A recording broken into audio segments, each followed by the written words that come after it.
Buonasera, siate tutti benvenuti.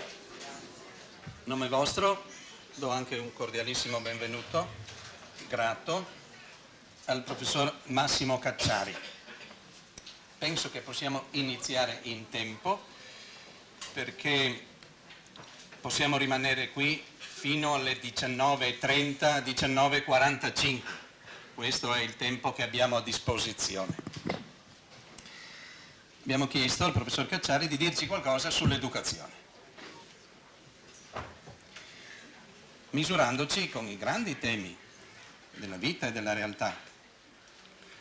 Anch'io sono arrivato qui con un fatto di vita che mi è appena capitato, cioè una signora mi ha telefonato, mi ha detto è morto il papà, una questione molto delicata, però mi aiuti a dire qualcosa alle mie due gemelline. Mi aiuti a dire qualcosa alle mie due gemelline. La morte è il passaggio decisivo con cui misurarci, insieme a tante altre domande e questioni. E allora siamo qui a riflettere all'interno del mese dell'educazione. Ho sotto mano, e mi limito ancora solo a questo, l'ultimo libro mi pare, no? Del professor Cacciari, Generare Dio, che è anche a disposizione qui poi all'uscita. E per un prete, per un docente, sì, suggestivo e anche impegnativo. Poi credo tocca anche questo tema dell'educazione al limite, soprattutto alcune parti. Qui si medita in qualche modo la divina maternità di Maria, il mistero dell'incarnazione attraverso la figura di Maria, la tradizione iconografica soprattutto occidentale, ma il verbo si è fatto carne. Al professore piace un po' anche il greco, il latino, o logos, sarx egenite, poi ekenosen et apeinosen, quindi pensare al mistero divino che in mezzo a noi si fa piccolo, povero, nepios, poi infans, puer, tutto questo ci aiuta, credo, anche a entrare attraverso la porta giusta di fronte alle grandi domande. Allora credo che potrà parlare quel che vuole, naturalmente, mezz'ora, tre quarti d'ora, ma poi ci diamo anche del tempo per un dialogo, un colloquio su questi temi che ci toccano tutti. Buon ascolto.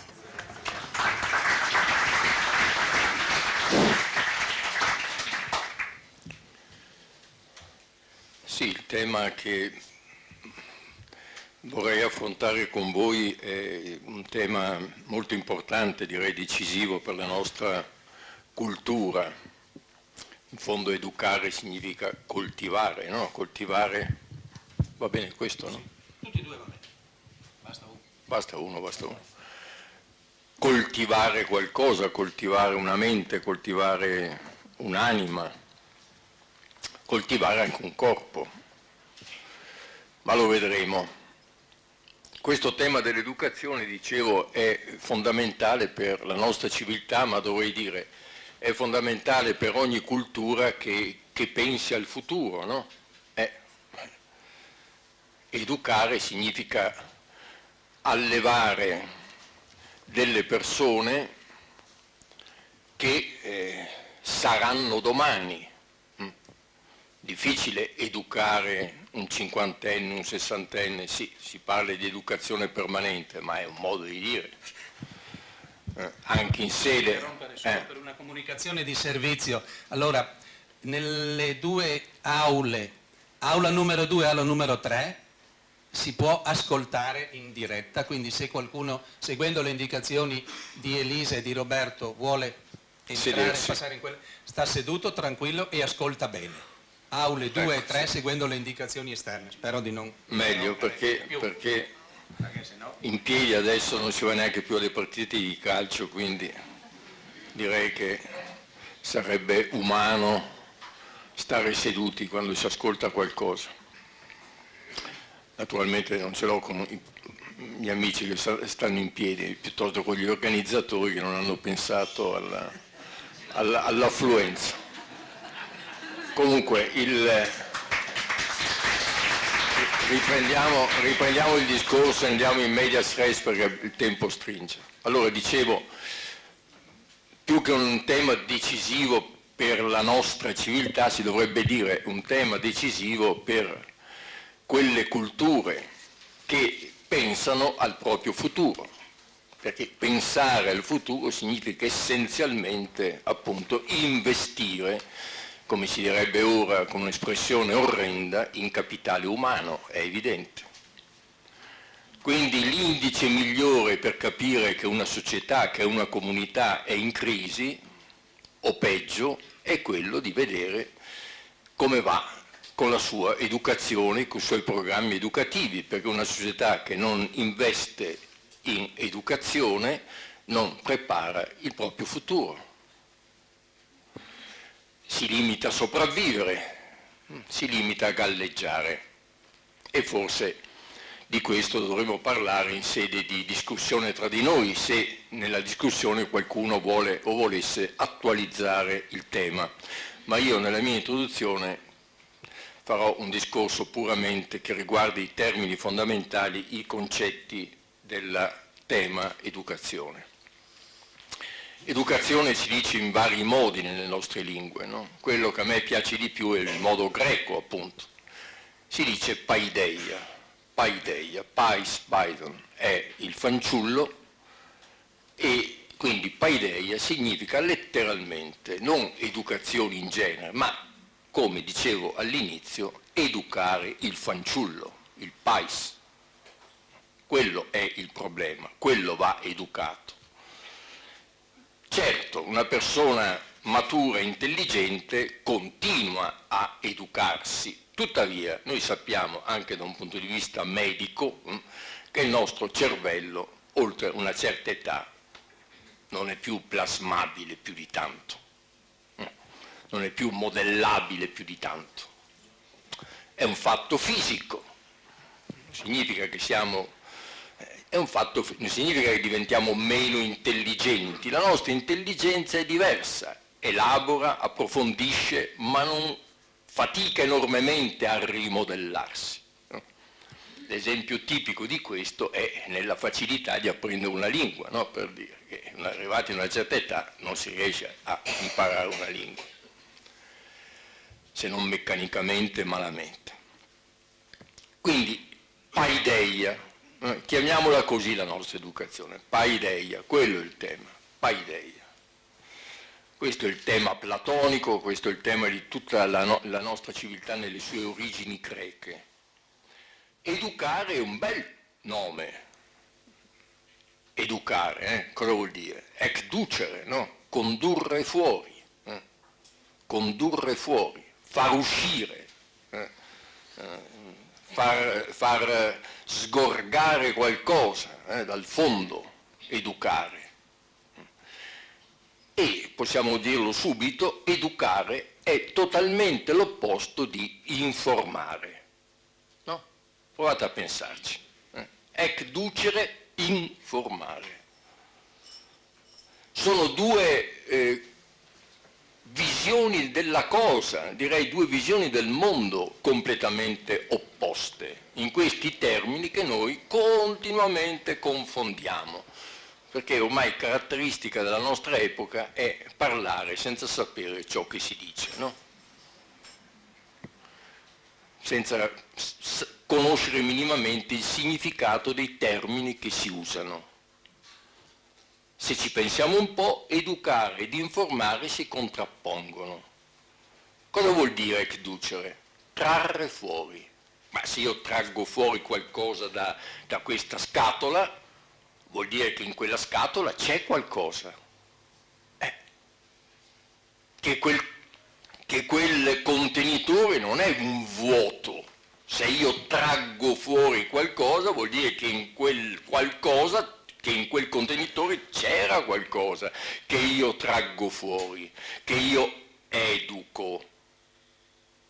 Vuol dire una visione, una concezione della persona che educo, che non è la visione di un contenitore vuoto, che non è la visione di una gabbietta, per usare l'immagine platonica, dentro cui non c'è nulla o dentro cui forse al più svolazza un uccellino sperduto.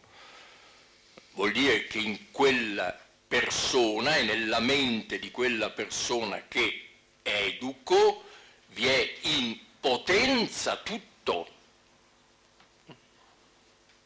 che quel contenitore è tutt'altro che vuoto, ma è pieno in potenza e io devo trarre fuori ciò che dentro lì c'è, trarre fuori, educare.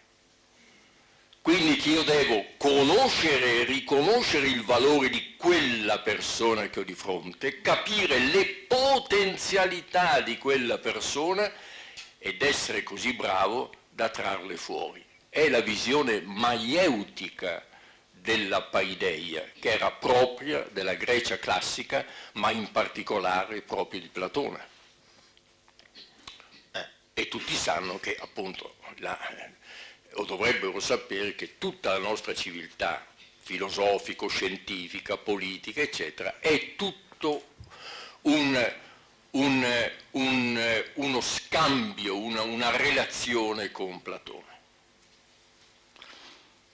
E la sua influenza anche nella tradizione teologica, eccetera, eccetera, è fondamentale. Quindi, nella questione che stiamo affrontando oggi in particolare, c'è una visione maieutica dell'educazione. Quello lì è maieutica, cioè io faccio partorire la persona che ho di fronte. Non è vuota quella persona, sarebbe come dire che una donna che partorisce è vuota fin tanto che l'ostetrico non tira fuori il bambino. C'ha il bambino dentro. E il medico lo trae fuori. Questo è il medico che educa, trae fuori ciò che il pais ha in sé. Certo, ancora non l'ha tratto fuori da solo, non riuscirebbe a trarlo fuori da solo, deve essere aiutato dal medico. Guardate che le analogie tra medicina e filosofia sono infinite, alle origini della nostra cultura. Questa è una visione dell'educazione. Opposta a questa, l'altra visione dell'educazione. C'è il docente, la scatoletta vuota del discente e il docente informa, mette la propria forma in quella scatola. È una scelta decisiva di civiltà. Prima di tutto intendersi bene su quale modello si sceglie. Qual è il modello che si sceglie? Quello dell'educazione, e quindi una relazione tra docente e discente in cui il docente funzioni in questo modo maieutico e quindi debba prima di tutto riuscire a comprendere, sforzarsi di comprendere le potenzialità che stanno nella testa, nella mente di questo ragazzo, oppure un modello in cui c'è il docente che sa e trasmette, l'orrenda parola che sento dire continuamente, e trasmette il suo sapere al discente? Qual è il modello? Questa è la domanda decisiva.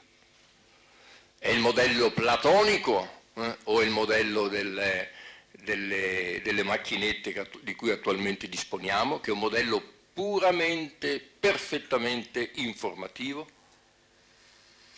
Dare informazioni, chiedere informazioni, dare informazioni. Qual è il modello?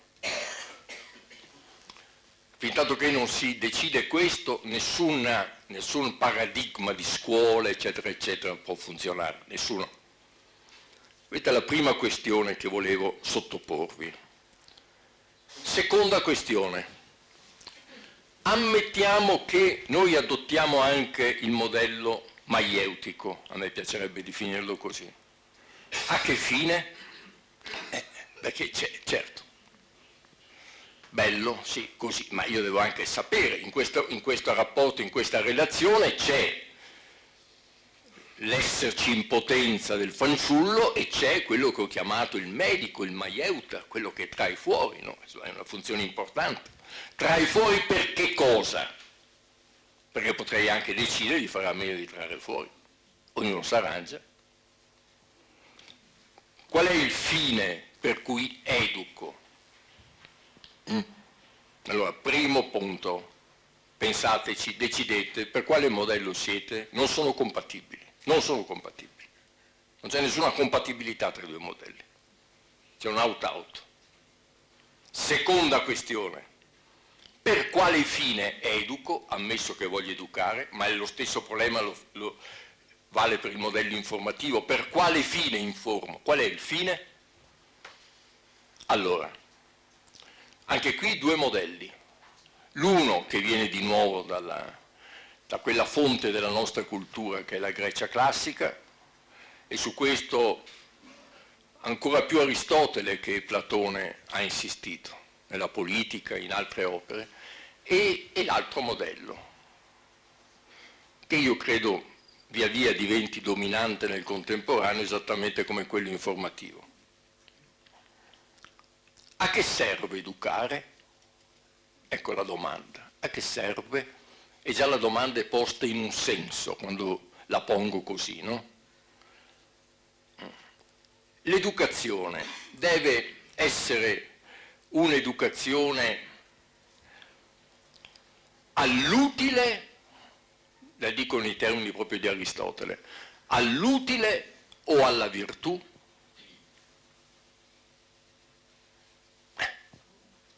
All'utile o alla virtù? Deve essere un'educazione che serve alla professione, qualunque essa sia, o serve a formare un uomo buono? Vi sembrano termini retorici, e non so cosa farci, è Aristotele. Ci sembrano domande ormai quasi insensate, senza senso, temo di sì. Perché? Perché abbiamo nella testa un modello di educazione che deve servire. La scuola, dunque, al servizio della professione. Quando dico questo, che ci sembra una cosa quasi banale, dico una contraddizione in termini, un paradosso. La scuola al servizio, letteralmente, vuol dire che il periodo della mia vita in cui io sono in scolè, cioè in cui io sono in ozio, è tutto organizzato al fine del servizio, dell'occupazione. Perché? È una contraddizione in termini. Come fa qualcosa che dovrebbe essere, virgolette, ora spiegherò il termine, ozio, come fa qualcosa che dovrebbe essere ozio a servire? Come fa? La contraddizione non c'è se io dico l'educazione e il periodo dell'educazione non è rivolto a servire qualcosa, ma è rivolto esattamente a formare, a dare forma a quella persona che io educo, a renderla buona. Ma quando il greco diceva buono, non intendeva un vago sentimento morale, intendeva appunto un qualcosa, poteva essere un uomo, poteva essere una casa, poteva essere anche un animale, che è integro, che è in forma, che ha raggiunto la sua forma, che è padrone delle proprie capacità. Guardate che i modelli educativi si differenziano totalmente, come nel primo caso, qui ancora di più. Il modello formativo, il modello educativo, che non è finalizzato al servire qualcosa, ma è finalizzato a costituire l'uomo nella sua libertà. Se il modello educativo è finalizzato a servire qualcosa, non è finalizzato alla formazione dell'uomo libero, dell'uomo che poi certamente si professionalizzerà, si specializzerà, ma a partire da una sua integrità, dalla sua forma. Vedere la scuola e il processo educativo al servizio è, a mio modesto avviso, tradire l'essenza stessa della scuola e non soltanto il significato letterale del termine, che ci sarà un senso per cui questo termine è stato usato, no? Perché è stato usato questo termine? Ma è stato usato perché il fine del processo educativo era esattamente visto così: costituire, formare l'uomo libero. Che poi quest'idea di libertà nella classicità fosse un'idea particolare per noi e inaccettabile, certo, perché costituire l'uomo libero significava costituire quell'uomo che, a differenza di quelli impegnati nei lavori manuali, eccetera, eccetera, erano quelli che l'élite che comandava, certo, erano i liberi, i veri liberi. Certo che nel concetto classico di libertà aveva questo limite che per noi è inaccettabile, ma per questa ragione dobbiamo eliminarne l'idea di fondo e non invece dire noi ora dobbiamo essere per tutti e non la libertà, come dire, tra virgolette, di classe, ma una libertà di tutti dobbiamo perseguire, o invece dobbiamo perseguire il fine di essere tutti al servizio? Per cui non ci piace quell'idea di libertà che si applicava soltanto ai liberi, cioè ai figli, liberi vuol dire figli in latino, no? Delle elite dominanti. Questo non ci piace, certo. Allora, perché non ci piace questo, tutti a servizio? No, io dico tutti liberi, non tutti a servizio. Quindi vedete come anche l'idea di educazione si leghi a certe questioni assolutamente politiche. Al di là di questo fatto, la cecità, la miopia di una visione del processo educativo semplicemente professionalizzante, la totale miopia. È molto più attuale l'idea del processo formativo come rivolto all'uomo a formare l'uomo buono, infinitamente di più, perché l'uomo buono ha la capacità poi di specializzarsi come vuole e liberamente, infinitamente di più di quello che è stato educato alla professionalizzazione.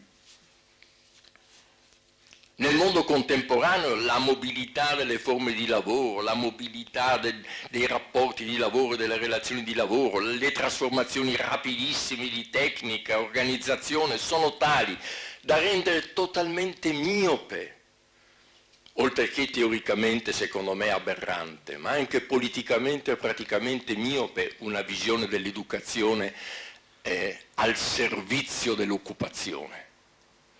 Altro termine orrendo, no? Questo dell'occupazione. Ma perché bisogna essere occupati? Io voglio lavorare e non essere occupato. I greci occupano Troia, ma perché io devo essere occupato quando lavoro? Perché bisogna usare questo termine per dire il lavoro? Perché il lavoro non può essere libero? Perché deve essere occupato? Basta, no? Basta, cerchiamo di parlare un linguaggio che forse anche sia un po' più formativo nei confronti dei giovani, no? Che li spinga veramente in una strada di autonomia e quindi di libertà. Quindi due strati, il primo da decidere, il modello, comunicazione, educazione o informazione, secondo, al servizio di che cosa? La paideia, dell'utile o della virtù? Virtù cosa vuol dire? Arete virtù cosa vuol dire? La capacità di fare qualsiasi cosa al limite, di fare qualsiasi cosa, questa è la virtù. Non di imparare questo o quello, di potere, di avere il potere, la potenza.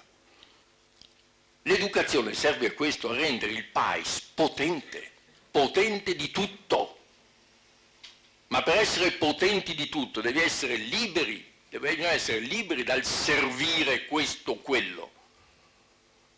E se sei educato a servire questo o quello, non sarai mai libero. E non sarai mai potente abbastanza per affrontare poi i mutamenti di contesto, i mutamenti di situazione, che nel mondo contemporaneo sono di una rapidità che il mondo antico nemmeno si sognava. Quindi questo è il secondo modello. Terzo modello, educare come? Finisco. Bisogna educare tutto. Bisogna trarre fuori quell'essere in potenza, ripeto, fondamentale, conoscendolo, cercando di capirne, no? Perché non tutti noi siamo impotenti, no? Allora il docente, prima di tutto, dovrebbe comprendere la natura. Qual è la natura? Bisognerebbe il processo. Finora abbiamo visto il processo educativo in generale, ma ora bisognerebbe capire appunto il compito di questo medico docente, il compito straordinariamente difficile, perché non può pensare di trarre fuori nello stesso modo da chiunque, perché la natura di coloro che incontra e di coloro con i quali entra in comunicazione, opposto di informazione, entra in comunicazione è diversa, e quindi comprendere quella natura. Non ci può essere un'educazione astrattamente egualitaria. I docenti credo che lo avvertano continuamente nel loro lavoro, no? Non ci può essere un'educazione astrattamente egualitaria, bisogna riuscire a differenziarla, per quanto sia difficile. Una comunicazione generale non esiste, poi deve andare a comunicare per singoli, no? Se vuoi essere un buon medico, un buon docente. E quindi le nature sono diverse, non c'è nessun modello egualitaristico nell'educazione.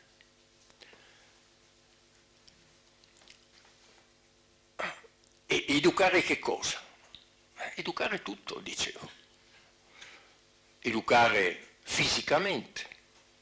Io credo che sia una cosa pazza in Italia, questa sottovalutazione dell'educazione fisica. Una cosa pazza. La ginnastica è fondamentale. Platone di nuovo, la ginnastica è fondamentale. È fondamentale. La musica. Ma come scherzare? Certo, la musica. È quello il linguaggio più universale che abbiamo, che avevamo. La musica, certo.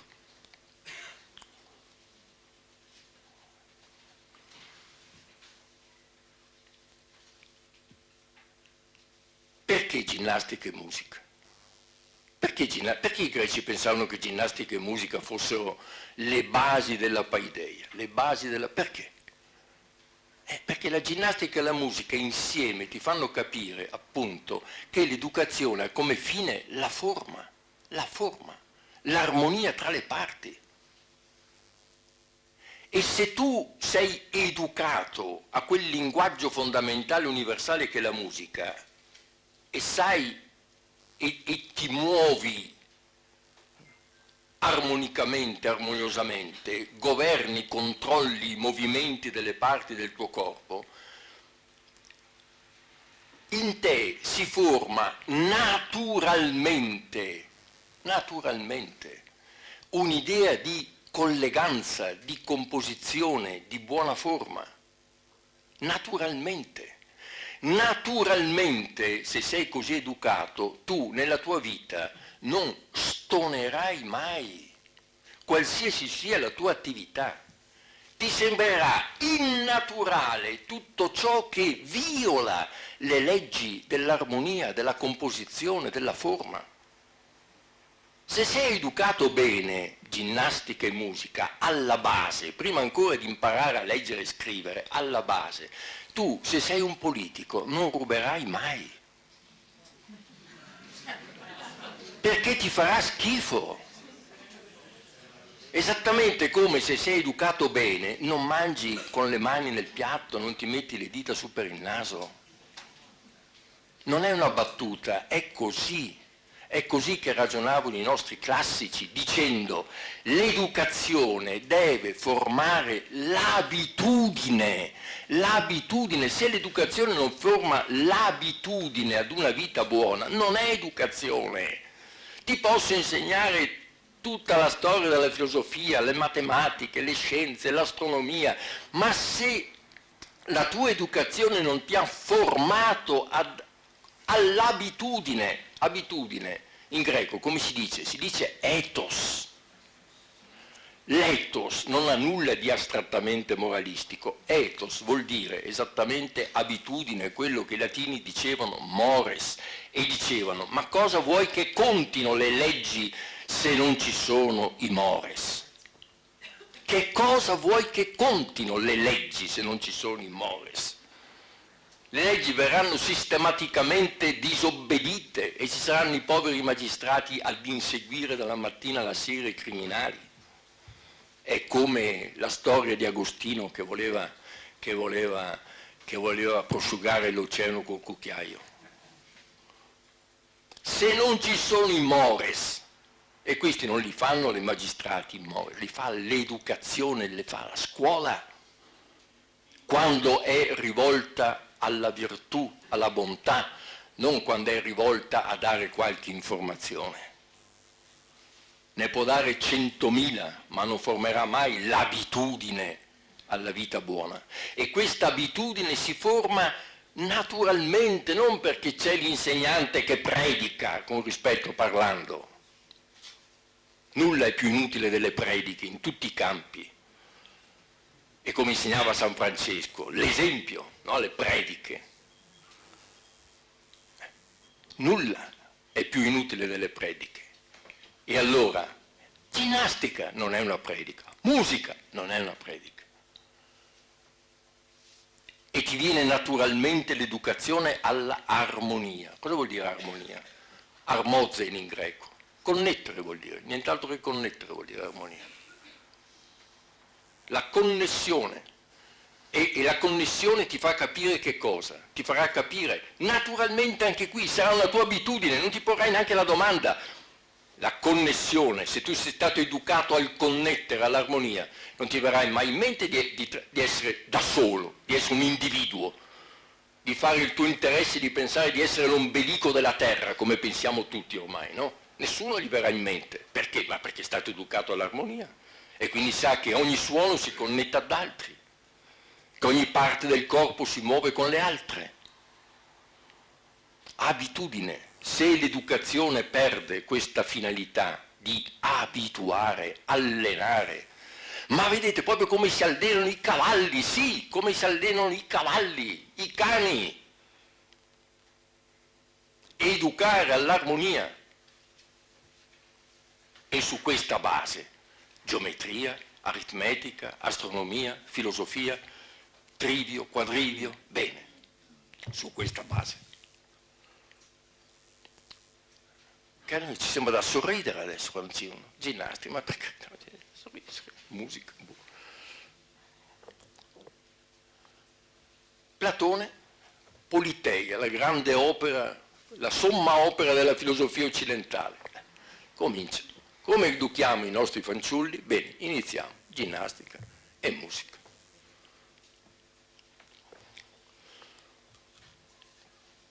Questa è la traccia che volevo offrire alla vostra discussione. Come vedete, una traccia teorico-filosofica, però dalla quale penso che senza fatica adesso nella discussione potete trarre spunti per ulteriori riflessioni, domande, questioni e poi vedremo di trovare il tempo per rispondere. Grazie.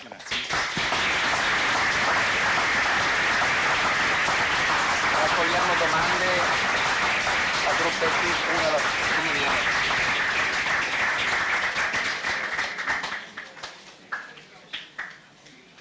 Facciamo girare il microfono così potete farvi sentire nel porgere le vostre domande, magari ne raccogliamo più d'una, non troppe al colpo. C'è qualcuno qua che... Ecco, dopo facciamo girare, c'è anche... Professore, forse la mia domanda significa che dentro non ho niente. Allora, che cosa significa essere al servizio di qualcuno? Forse significa non essere in grado di pensare in modo autonomo, in modo libero? Grazie. Se sei al servizio perché pensi di essere utile e di donare qualcosa liberamente a un altro, è la massima espressione della tua libertà. Se sei al servizio perché servi a un altro, nel senso letterale del servus, allora è tutto un altro paio di maniche. È chiaro che il servizio libero è la massima espressione della tua libertà. Vai. Professore, lei prima ha parlato di analogie tra un medico e un insegnante, che certamente esistono. Mi permetto di fare una riflessione veloce. Oggi in Italia una persona che voglia diventare insegnante deve attraversare un lungo percorso di formazione di durata simile o poco inferiore a quello che deve compiere un medico, per poi arrivare a guadagnare, soprattutto all'inizio, una paga simile a quella di un operaio e a godere di un prestigio sociale decisamente inferiore rispetto a quello di un medico. Quindi io mi chiedo, auspicherebbe una riforma che innanzitutto agisse aumentando il salario e necessariamente il prestigio sociale della figura dell'insegnante, soprattutto per le scuole superiori e medie, che è il periodo dove più si può esercitare controllo sulla sensibilità e sulla formazione dei giovani, dei ragazzi, appunto per migliorare il senso dell'educazione di cui lei ha parlato prima. Io penso che prima di affrontare questioni di questo genere, che sono di ordine, diciamo, sindacale, occorra proprio una riflessione sui modelli educativi e quindi sui temi che ho proposto. Ed è tutto assurdo affrontare la questione del corso di formazione degli insegnanti e dei loro stipendi se prima non c'è un modello di scuola da realizzare, un paradigma educativo su cui orientarsi. Che senso c'ha? Infatti tutte le riforme della scuola e dell'università che sono succedute negli anni, mancando totalmente di questo background culturale, eccetera, sono ridotte nell'accentuare la crisi della scuola italiana. Tuttavia questo problema è un problema generale, è di tutto l'Occidente, è un problema di crisi dei processi formativi che in termini diversi è uguale ovunque. In Italia è aggravato anche dalle questioni che lei diceva, perché non c'è dubbio che la classe insegnante italiana sia ormai quella trattata peggio in Europa.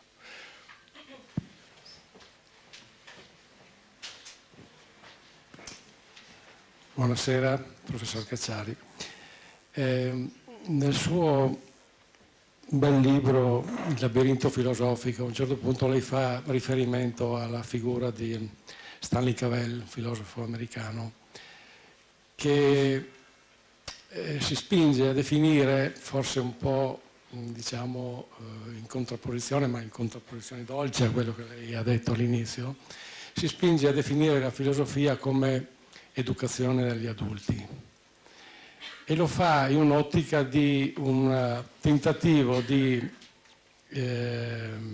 impostare nuovamente la filosofia come processo che dà qualcosa che ha a che fare con la ragione, qualcosa che invece tende a una nuova cultura, a dare il senso, a dare la direzione a una nuova cultura. A questo punto quindi, se noi pensiamo che l'educazione serva esclusivamente a educare la gioventù, non sarebbe il caso anche di pensare nel tempo che stiamo vivendo alla ricostituzione di una volontà di educazione verso chi già è adulto, che forse ha dimenticato, direbbe Platone, quella che lei chiama la virtus, no? Sì, no, Grazie. sì, no, ma ho estremizzato per farmi intendere. Il termine paideia indica la finalità prima. Poi è chiaro che vi sono limiti nella... Se l'educazione è intesa come processo formativo, significa che quel medico, docente, eccetera, modella in collaborazione, in comunicazione con il cosiddetto discente. Questa fase veramente creativa del processo educativo termina a una certa età, non c'è dubbio. Dopodiché è chiaro che educazione in senso lato vale anche. E allora lì comincia la filosofia, anche per Platone è così. Il primo livello dell'educazione che riguarda direttamente, esplicitamente il pais è quello che deve sostanzialmente, poi lo dirà meglio Aristotele, creare l'abitudine alla virtù. E questa genialmente Platone, lo vedi, il primo step di questa educazione alla virtù la vede proprio in ginnastica e musica. Questo è bello, no? Proprio l'educazione musicale è un tema fondamentale della Politeia, della Repubblica Platonica. Questo non esclude affatto che poi c'è la filosofia. La filosofia argomenta, sillogizza, eccetera, eccetera, e questo è una cosa da persone già mature. Quella persona, quell'individuo è già una persona quando può affrontare queste questioni. Diciamo filosofia scienza. Noi continuiamo con questa storia delle due culture che non ha alcun senso. Filosofia in greco era esattamente sinonimo di episteme, che noi traduciamo scienza, erano sinonimi, assolutamente sinonimi. Filosofia è amore per il sapere, per la scienza in tutti gli aspetti in cui la scienza si va manifestando. A differenza delle singole scienze, semmai ci possiamo dire che la filosofia è interessata anche a capire la loro origine, la loro storia, è interessata anche a capire la relazione possibile tra di loro, no? Ecco. Manca forse alla filosofia quell'aspetto specialistico che è proprio ormai delle scienze, ma era proprio anche delle scienze antiche.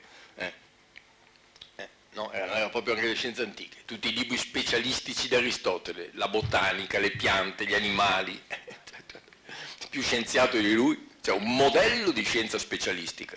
Soltanto che allora in qualche modo, magari un genio, mica tutti, ma un genio poteva anche conoscerle tutte le scienze. Oggi è impossibile, ma la domanda sulla relazione tra le scienze, sul significato della relazione tra scienza e scienza, è un bel problema, no? E il problema del rapporto tra scienza e ethos è un bel problema, no?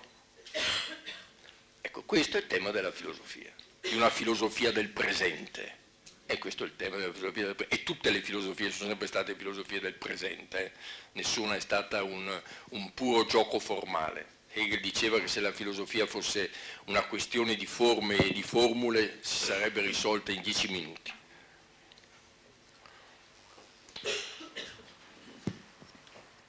Mi chiamo, scusate, Si sente? frate Licinio, cappuccino, non quello del bar. Sì, vicini.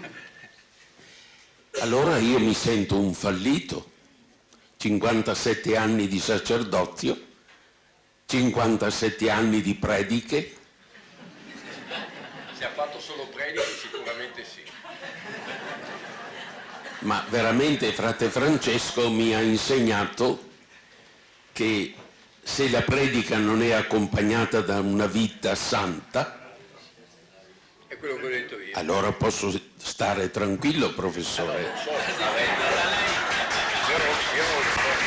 Mi sono sempre sforzato, Lo sa lei. mi sono sempre sforzato che corrisponda la mia vita a quello che predico. Grazie. Grazie. Allora siamo d'accordo. Perché anche il professore parla tanto.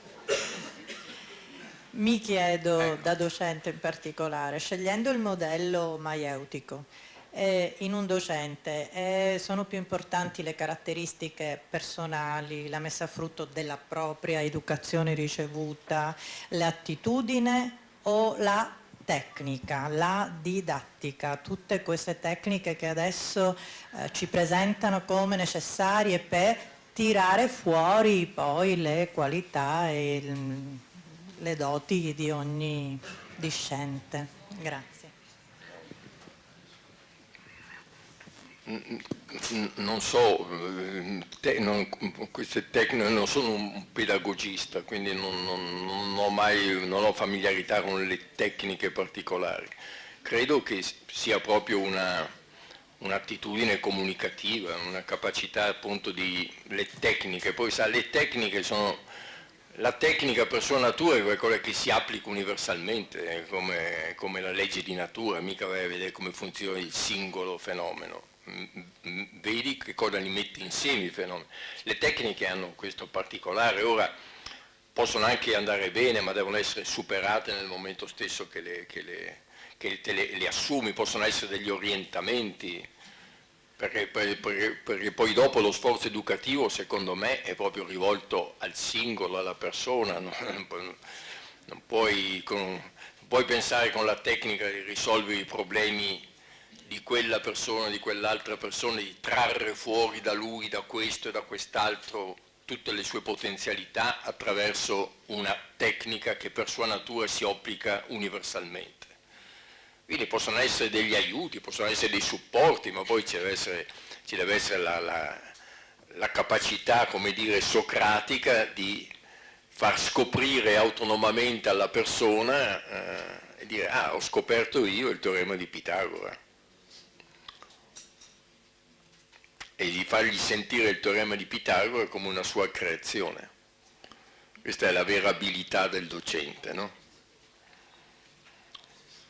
C'è una signora là. Più che tecnica un'arte, anche se le parole sono le stesse, perché come lei sa, ars non fa altro che tradurre in latino il termine greco tecne, però insomma noi forse non a torto differenziamo un po' le due cose, no? Innanzitutto la volevo ringraziare, è sempre un piacere ascoltarla. Le faccio una domanda un po' privata, se vorrà rispondere, ma la sua famiglia in questo tirar fuori quanto l'ha aiutata? Se vuole rispondere. La mia famiglia è stata ideale perché mi ha dato tutto quello che volevo senza mai interessarsi di me, di quello che facevo. Quindi è stata proprio la famiglia perfetta. La famiglia perfetta, credo che sia la famiglia perfetta, quella che lascia fare e interviene laddove ha qualcosa da dire. Nel caso mio, tutti i miei interessi avevano poco da dire, devo dire. E quindi lasciavano che facessi senza mai interferire minimamente, dandomi tutto quello che chiedevo, perché per fortuna ne avevano le possibilità. Quindi famiglia ideale. Poi anche qui vale come per l'educazione, sono casi per casi, non si può generalizzare. Però io ritengo, avete capito che sono molto platonico, ritengo che anche se non vanno sottratti i figli ai genitori, per carità, non arrivo a tanto, però il processo educativo formativo, se si svolge nei termini che ho detto, si svolge a scuola, se si svolge, non certo in famiglia, per motivi anche di ordine psicologico che qui non abbiamo il tempo di affrontare, ma che sono evidentissimi. Deve affrontarsi a scuola, perché lì hai la necessario, anche nel rapporto di comunicazione, anche la necessaria distanza critica, lì elabori anche una tua capacità critica che è molto difficile nella vivacità e anche nella carica affettiva che puoi avere in una famiglia. Il rapporto tra il docente e il discente, orientato nel senso formativo che dicevo, è un rapporto in cui bisogna mantenere una distanza critica, bisogna mantenere da parte di ambedue una distanza critica, mia nei confronti del docente e il docente nei confronti, cioè che in un contesto fortemente comunque affettivo difficilmente può avvenire. Quindi la famiglia non è detto, come diceva Platone, che ostacola comunque il processo formativo, però è chiaro che non è assolutamente sufficiente a realizzarlo. Neanche un cattivo insegnante comunque. Vabbè, certo. Sì, sono molto d'accordo con queste ultime affermazioni. Volevo chiedere, professor Cacciari, visto che la locandina parla di educare al limite, ecco, quali sono i limiti secondo lei nel campo dell'educazione? Limiti, visto che oggi si parla anche tanto di non limiti. Io non penso che ci siano limiti, perché educare al limite non vuol dire educare al limite, vuol dire educare bene, meglio che si può, è quello che ho cercato di dire. È un'idea al limite di educazione, cioè l'idea migliore che uno possa pensare al tema, al problema della formazione, questo vuol dire al limite. Poi perché deve porre dei limiti? Dove stanno i limiti? Ma dove stanno i limiti in generale nella nostra cultura? Dove stanno i limiti? Ogni volta che abbiamo posto un limite l'abbiamo anche oltrepassato. Se c'è una cultura che non è la cultura del limite è la nostra. Ogni volta che abbiamo posto un limite l'abbiamo superato. A volte anche in modo violento, no? Che limite abbiamo riconosciuto? Non abbiamo mai riconosciuto nessun limite a nessuno. Siamo stati gli insofferenti dei limiti, guardate che questa è una roba, tra l'altro abbiamo il tempo, cambieremo tema, ma insomma no, è incredibile, no? Una cultura come quella occidentale che è stata insofferente di ogni limite, appena visto un confine lo voleva abbattere, adesso confini dappertutto, muri, muretti, è un rovesciamento antropologico, adesso non sto discutendo sbagliato, giusto o sbagliato, ma è un rovesciamento antropologico. Noi siamo stati quelli che non hanno tollerato confini. Quello siamo stati nella storia, da 2500-3000 anni a questa parte, no? da quando Ulisse si è messo in giro per il Mediterraneo, non ha tollerato confini. Adesso ci confiniamo.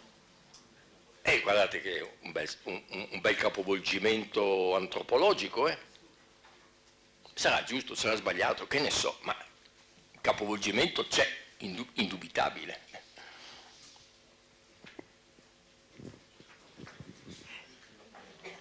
Professor Cacciari, volevo chiederle, nel tempo dei social network, dove mi confronto tutti i giorni con i ragazzi nel cercare di tirar fuori il meglio da loro, ma dove la comunicazione che è fondamentale nella relazione umana, perché ho imparato in molti anni in quanto docente da molti studenti. Loro imparano da noi impariamo da loro, proprio da un punto di vista umano, nel crescere, nel conoscere se stessi. Il tutto negli ultimi anni è molto filtrato, limitando il tempo, limitando le relazioni, modificando il sistema, la modalità che le nuove generazioni usano per comunicare. Su questo qual è il suo pensiero?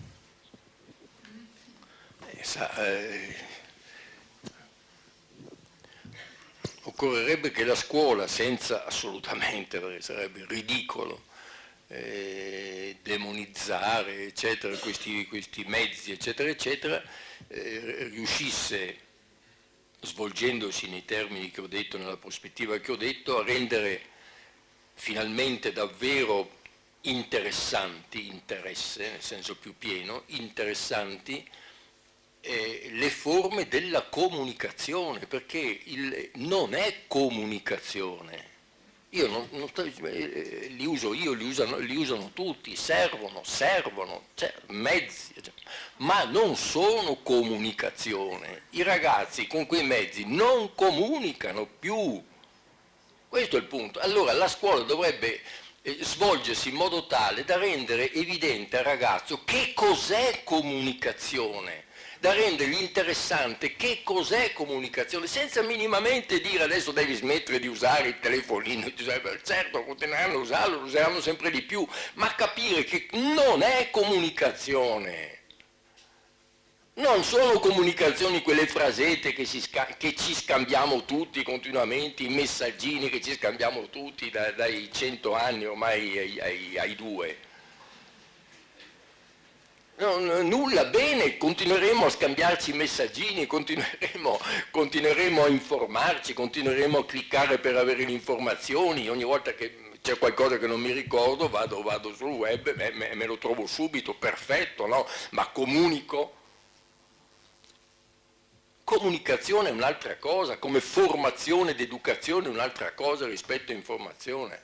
Ma se la scuola non si rende interessante come luogo della scolè e della comunicazione, resterà soltanto quel mezzo, soltanto quel social. Resterà soltanto quello e sarà appunto una catastrofe antropologica. Catastrofe, ripeto, nel senso tecnico, catastrofe vuol dire mutamento di stato, punto. Una catastrofe antropologica, cioè cambierà il tipo umano. Sta cambiando. E le riforme politiche sulla scuola vanno in questa direzione, inconsapevolmente, senza neanche discutere, perché se si andassero coscientemente, vado in questa direzione perché voglio, bene. No, si va così, trascinata dagli eventi. Come quegli schiavi, no, che seguono il carro del destino in catene, ma io invece voglio seguire il carro del destino seduto sul carro, meglio, no? Più comodo. La via.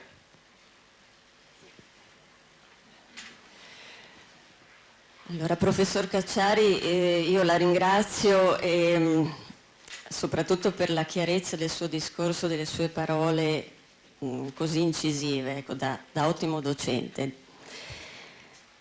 Allora, io personalmente preferisco l'educare all'informare, anche se mi rendo conto che poi nella scuola tutto è più difficile.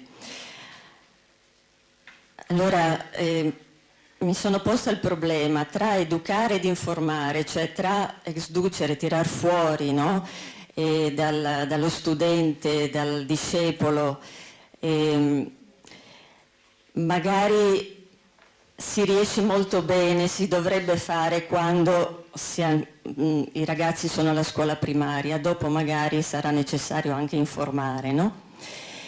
Ma c'è qualcosa che nella scuola purtroppo non manca ed è la valutazione, il giudizio. Allora mi chiedevo, al di là del fatto che sono d'accordissimo con l'educare, nel senso di aiutare ad acquisire un'abitudine, no? Ai ragazzi, ai bambini, educarli ad un'abitudine, sono d'accordissimo ed è veramente una cosa affascinante. E pensare che i nostri bambini con la musica, con la danza e con queste attività così naturali possano essere educati è affascinante, mi affascina molto. Però vorrei chiederle dove mettiamo la valutazione, cioè purtroppo è un ostacolo, devo dire, è il gradino dove noi inciampiamo. Vorrei sentire la sua opinione. La valutazione ha un vero senso soltanto quando è l'interessato a valutarsi. Si valuta lui. Naturalmente questo non vale per i più piccoli non devono essere valutati. È assurdo, però vado a valutare alle elementari, cosa valuto? Assurdo. Alle elementari non valuto e alle medie cominciano a valutarsi loro. Beh, cosa ti pare di aver fatto? Qual è la tua valutazione di questo ragionamento, di questa ricerca, di questa cosa? Cosa ti pare di aver fatto? E si valuta lui. Ultime domande ormai, no? Perché stiamo andando col tempo. Ultime 2 domande, 3, tutte insieme ormai. Dopo basta, o adesso mai più. Dai, tacca. Sì, buonasera. Cioè, Abbiamo parlato, cioè, che per rinnovarsi bisogna attingere ai classici, al pensiero classico, nonostante le differenze improponibili tra quelle comunità in cui, cioè, educarono i classici da lei indicati e invece le nostre grandi società che storicamente si sono evolute e che hanno centrato tutta la loro opera di stabilità interna sui concetti di organizzazione, sui concetti di tempo, sui concetti di gerarchia e di autorità. Non che non ci fossero allora, però con la modernizzazione anche prima... C'erano infinitamente di più. Esatto, esatto. La domanda che le voglio porre è questa.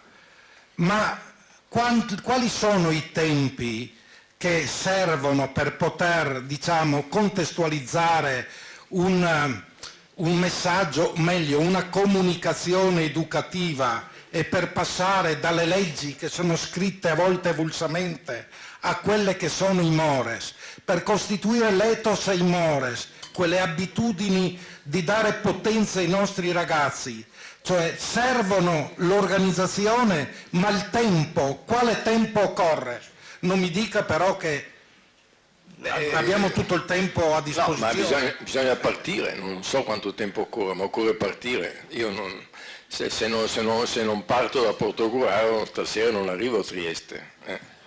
E poi dopodiché posso anche fermarmi per strada, posso avere un incidente, speriamo di no, ma il problema è partire, non è sapere quanto tempo ci metto, e cosa ne so quanto tempo ci metto. La decisione di partire, questo conta.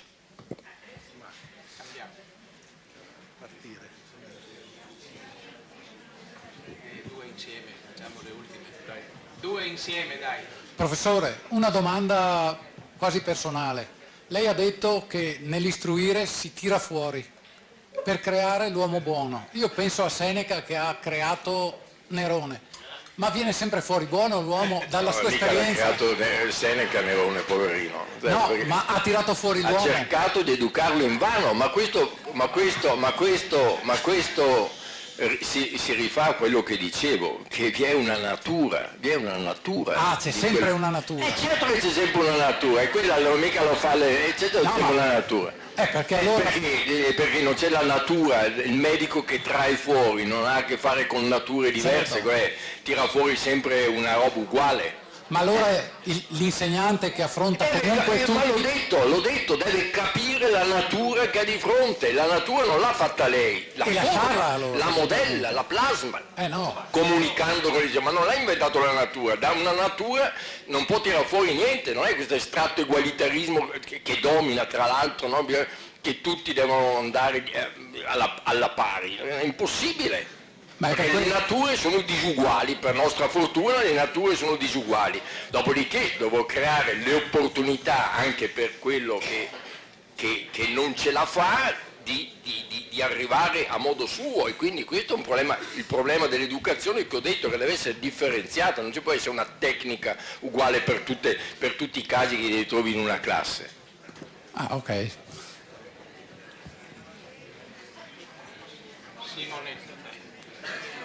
Ultima, dai. Buonasera, Simonetta. Volevo chiederle riguardo a generare Dio due cose. Innanzitutto perché una figura come Maria affascina o perlomeno arrovella tanto un filosofo ateo, credo, come Massimo Cacciari. E seconda domanda, è un paradosso che in un'Europa che è sempre più scristianizzata o più tiepida i santuari mariani da Lourdes a Fatima a Medjugorje adesso siano invece ricolmi di gente? Grazie. Beh, intanto, essendo una persona pensante, non sono ateo. Ateo è una definizione semplicemente idiota, perché ateo vorrebbe dire che io dico, Dio non c'è, e che ne so io se Dio c'è o non c'è. Una cosa è dire non credente, io non sono credente. Ma ateo, soltanto i cretini possono definirsi atei, perché come fanno a negare l'esistenza di ciò in cui lui crede? Come faccio? Come si fa a negarla? Potrò contestare dei ragionamenti che vengono fatti per provarne l'esistenza, come hanno fatto Kant, come hanno fatto... Ma questo come dire, stiamo nell'ambito logico-filosofico, ma non potrò mai negare, ma questi ragionamenti che possono contestare le prove dell'esistenza di Dio non possono mai giungere alla negazione dell'esistenza di Dio, possono giungere a negare le prove che vengono fornite per l'esistenza di Dio. Quindi, ecco, voi avete due cartine di tornasole per capire subito che avete a che fare con un cretino. Uno, se si dice ateo, quell'altra prova è dire la filosofia non serve a niente. Sono le due cartine di tornasole, no? Perché uno dice la filosofia non serve a niente, per uno dice la filosofia non serve a niente significa dire non serve a niente il linguaggio che adopero. Non serve a niente il linguaggio che adopero. Il linguaggio che adopero in tutti i campi è filosofia, è filosofico. Sono due cartine di tornasole. Grazie. No, aspetta, mi dice. Anche i pellegrinaggi? No, i pellegrinaggi non so nulla di nulla.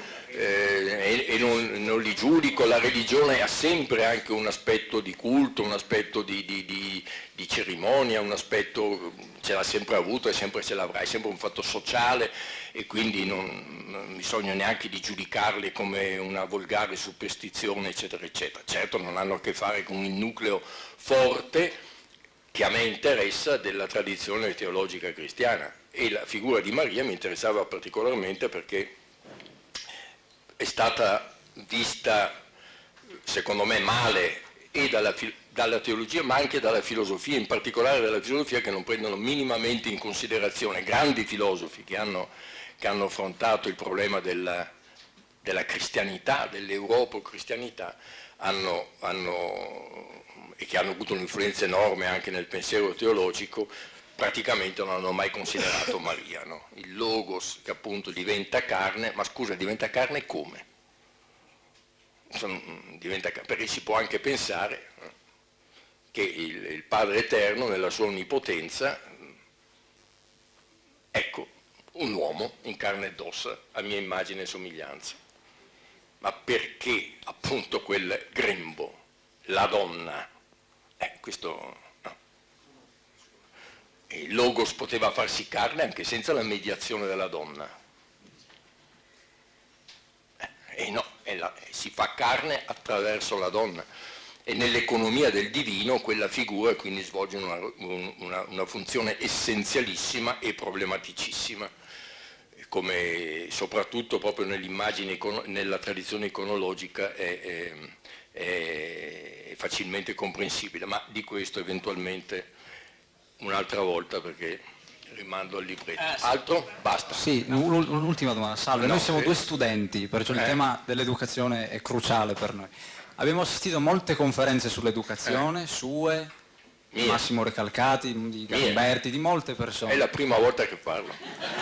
Dell'educazione è la prima volta che parlo. Anche virtualmente, non solo da lui. In ogni caso, abbiamo sempre assistito a conferenze il cui tema è sempre stata l'educazione in sé, quindi le intenzioni dell'educazione, educare, non informare, discorsi sempre illuminanti che mi piace sempre ascoltare, e l'educazione del pais, del bambino, dell'altro. Però ancora, a mio modesto avviso da studente, non ho sentito una conferenza sull'educazione dell'educatore.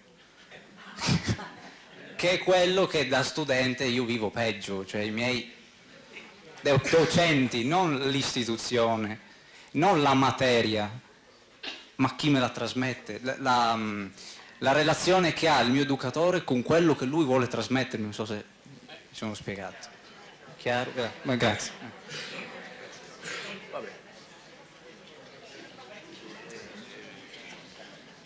Si vede che ci saranno chiaramente degli educatori che hanno adottato un paradigma, altri che ne hanno adottato un altro, non è che ci sia una educazione degli educatori. Gli educatori chi sono? Quello che fa una materia e quello che fa un'altra, che hanno fatto un loro corso di studi e sono giunti a insegnare. Se nel corso di studi e se nella loro formazione vi è un certo indirizzo ed è stato elaborato un certo paradigma di educazione, faranno il loro lavoro in un senso, se no in un altro. Non c'è una facoltà degli educatori. Dobbiamo proprio concludere. Grazie, senza troppi complimenti, ma con un applauso.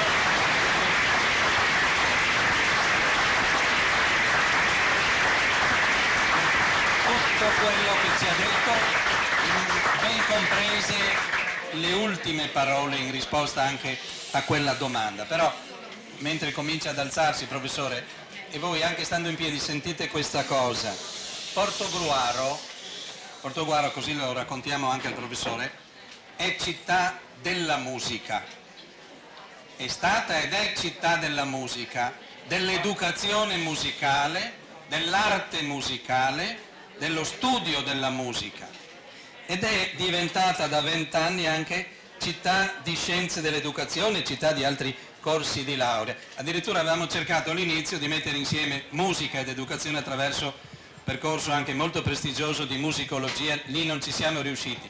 Però noi ci teniamo moltissimo, qui siete in tanti a sentire, ci teniamo moltissimo a fare il possibile insieme perché Portogruaro sia sempre meglio, continui ad essere in maniera viva città della musica e città dell'educazione. E questo è un impegno molto importante per la nostra città e per il nostro territorio e dobbiamo anche rimanere tutti uniti in questo senso.